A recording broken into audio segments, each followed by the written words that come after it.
story you to judge part 10, and today we have a crazy girlfriend story. I can't make this stuff up. It's better than reality television. But before we get there, we have a couple judges that the Bible just mentions at the end of chapter 12. Ibzan, Elon, and Abdon. It doesn't say much about them, besides altogether they ruled 25 years in Israel. Now, we get to our main star of the day, Mr. Samson.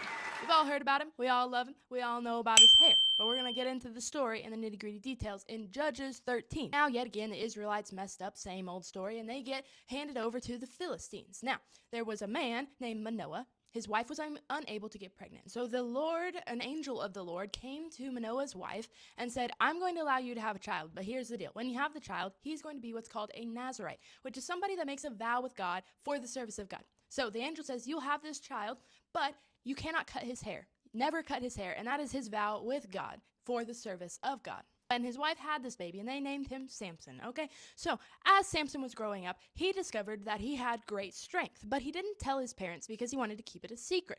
Now, fast forward a little bit, he finds somebody that he wants to make his wife. The only problem is she's a Philistine, okay? So his parents aren't exactly happy about this, but the wedding goes ahead. Now, the night before the wedding, or I should say the week, because their parties lasted a week before the wedding, he essentially had a bachelor party. All these guys at his bachelor party, he presented a riddle to them. And he said, I'm going to present you with a riddle. If you get it right, there will be a great prize. Now, all of them was trying to figure out the riddle, and they couldn't figure it out. So they asked his soon-to-be bride to manipulate him into giving the answer to the men. And she does. Now, when Samson finds out about this, he is rather angry. And he ends up destroying all the guys that didn't answer his riddle. This is the first time we see Samson defeat some Philistines, but it doesn't stop there.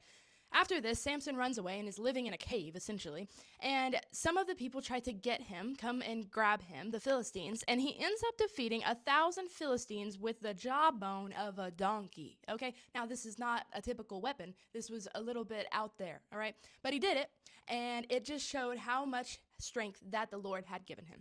Now, fast forward a little bit. We see a character that we also know named Miss Delilah. Hey there, Delilah. Okay, Samson falls in love with Delilah, and the Philistines approach Delilah and essentially say, we will pay you to find out Samson's secret to how he's so strong. And Delilah, poor girl, she just couldn't help it.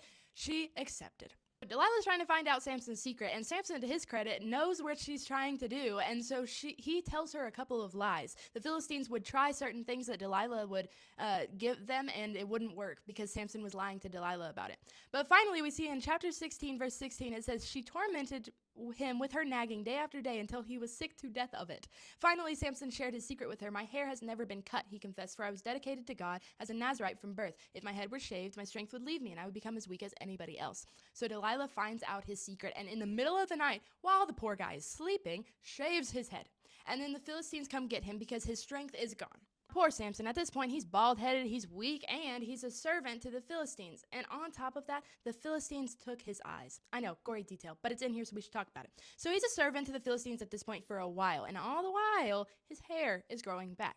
Now, the Philistines bring him out to a festival, essentially bragging like, hey, we got Samson. But at this point, his hair had grown back, and they don't know what that means. And so he comes out, and Samson, as the servant, put my hands against these pillars, and he prays to the Lord, give me strength one more time, and I will push these pillars down and defeat all the Philistines in this building, which was all the Philistines.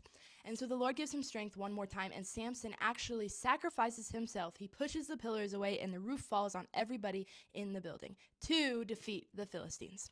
Now, Samson's story is a wild one, and we didn't even get to talk about all the details, but we can see that ultimately he was a man devoted to God from birth, really, and he maybe messed up a couple times, not maybe, he definitely did, but in the end, he was devoted to God's will for the Israelites, for him, and so we can see that even though we may stray sometimes, we can always come back to what matters, and that is God's will for our life. I hope you guys enjoyed this lesson. Come back next week for another great story. Have a great day.